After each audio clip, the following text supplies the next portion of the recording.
What do you think about universal basic income? Universal basic income, I did a study on it, and it's on LinkedIn if you're interested in looking at it. I looked at it for a lot. The basic issue on the universal basic income is that they believe that you will you'll take money and funding it by taking programs that are in existence and eliminating or reducing those programs to give people the money to be able to make those decisions themselves so that they can make those decisions well.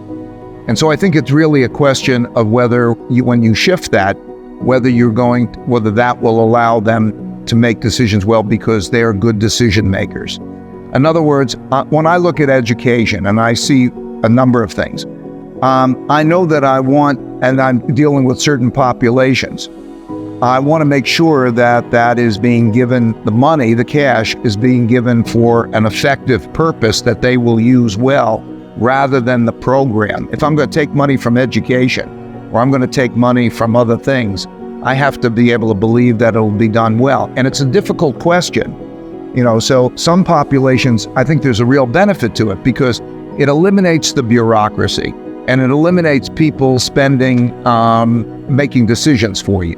Because if you're a good decision maker, know how you are going to spend that money and allocate the resources effectively, it's a better way of operating. But there are a lot of percentage of the population who it can do more harm than good.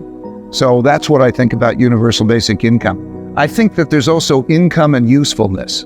I think both are important, but I think you have to make usefulness as an important part of it. So in my view, I'm crazy about microfinance. I'm crazy about ways in which you can effectively make usefulness, make people. I think that basically, I had the benefit of parents who cared about me, loved me, and I had a school that I could go to in which I could learn. And so there's basic things that you need. If you have basic education, fundamental education, which is not being dealt with now adequately, and you have a family that is a difficult family environment that does not that type of care, you need that. And I think then you need an opportunity, like a microfinance. A little bit of money with an opportunity allows that to be paid back. So I'm very big on microfinance in terms of being able to provide opportunity. For every dollar that I donate in microfinance over the next 10 years, it's 12 times that amount of money gets lent and paid back to people, and it becomes self-sustaining. So those are the things that are more my passion than universal basic income for those reasons.